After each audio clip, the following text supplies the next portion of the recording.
짧게 할까요? 아니 또 왜 김지원 최고는 요즘 땡겨 앉으시죠? 사진 때문에. 예. 예.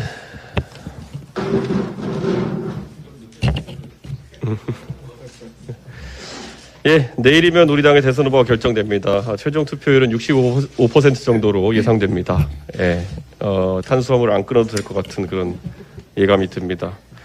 네 분의 후보들과 당원 모두 정말 수고하셨습니다. 어느 경선보다도 치열했고 하지만 또 많은 국민들의 관심을 받았던 그런 경선 기간이었습니다.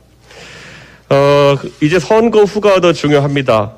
화학적 결합은커녕 갈수록 결속력이 저하되는 민주당을 반면교사 삼아 우리 당의 모든 당원과 지지자들은 의견을 모아야 합니다. 단합하면 정권 교체를 이룰 수 있고 흩어지면 우리는 각계격파 당할 것입니다.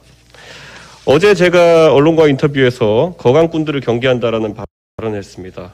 우리 당에 선출된 후보로 뭉쳐야 하는 시점에 초기에 정치공학을 앞세워서 거강꾼 행세를 하는 사람이 많아지면은 국민은 국민의힘이 정치 개혁이나 정책 메시지로 국민들에게 소구하는 것이 아니라 정치 공학에 의존한다는 인상을 받을 수 있습니다. 그렇기 때문에 우리의 정치 개혁에 대한 진정성이 의심받을 수 있습니다. 그렇기 때문에 꼭 우리 후보를 빛낼 수 있는 그런 일에 우리 당원과 지지자들은 주력해야 합니다.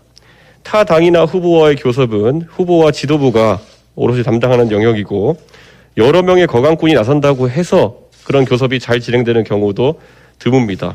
그리고 지난 서울시장 선거의 사례를 본다 하더라도 그런 섣부른 교섭이 오히려 일을 장기화시키고 그리고 사태를 나쁘게 만들 수도 있기 때문에 이번에는 우리 당원과 지지자들이 우리 후보를 신뢰하고 후보를 중심으로 뭉쳐서 후보가 많은 결정을 할 수 있도록 도와야 합니다.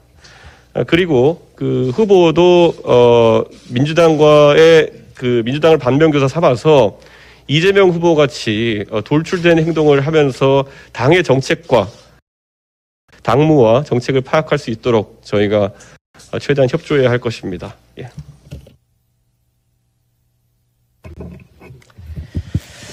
네. 경선 과정이 날수로 따지면 그렇게 길지 않은데 저희가 이번 경선을 멋진 당원들과 국민들의 무대로 만들어드리겠다고 약속을 드렸는데 그동안 얼마나 만족을 하셨는지 참 걱정이 됩니다.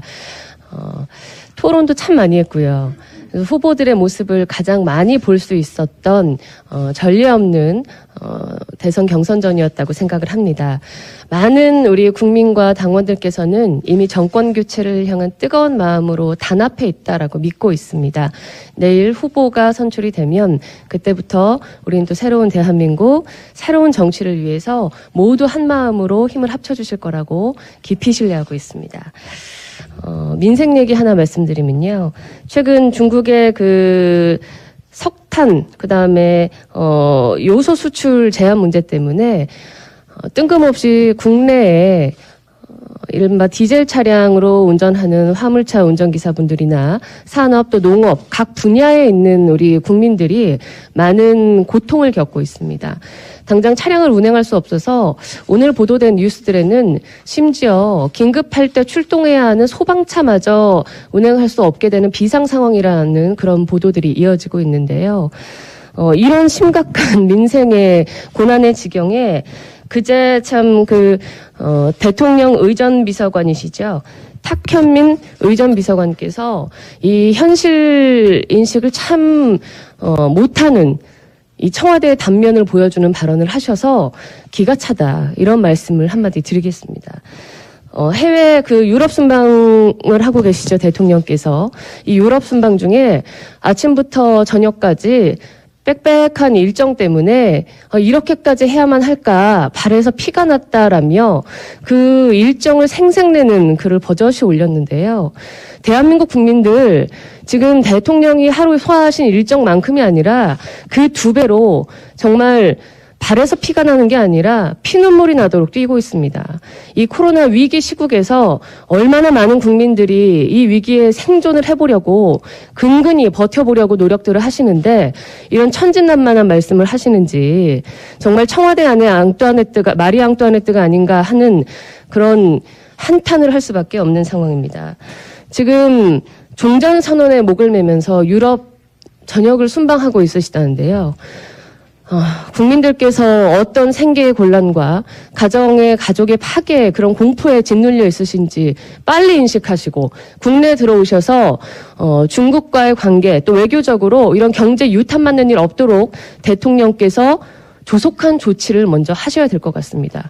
제발 문재인 정부 막바지지만 정신 좀 차리십시오.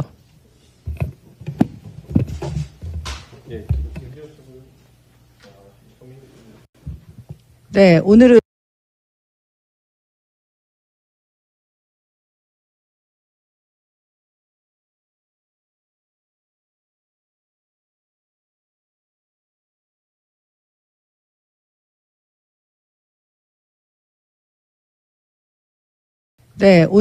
당내 문제를 좀 말씀드리겠습니다. 서초갑 등 대선과 함께 치러지는 재보궐선거는 대선 승리를 위해 큰 틀의 전략적 차원의 고려가 있어야 합니다. 내일 국민의힘 대통령 후보가 선출됩니다.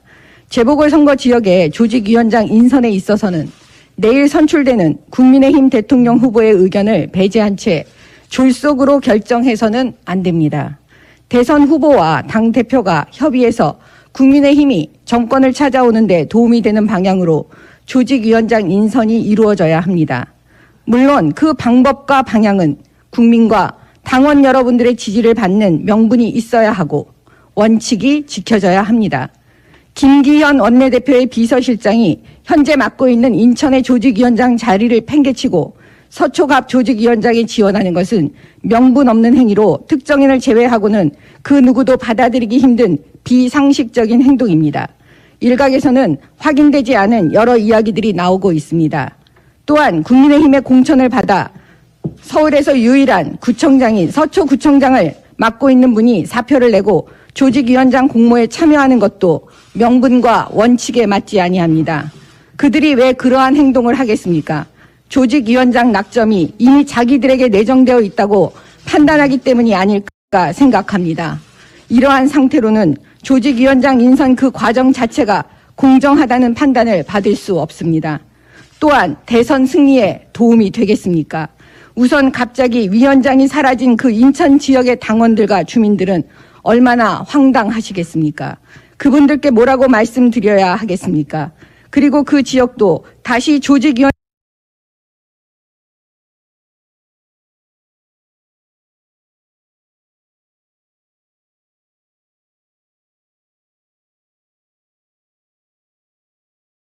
큰 틀의 전략적 차원에서 대통령 후보와 당대표 협의하에 이뤄지도록 합시다.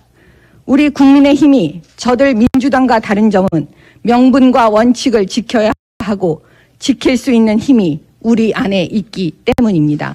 아닌 건 아닌 겁니다.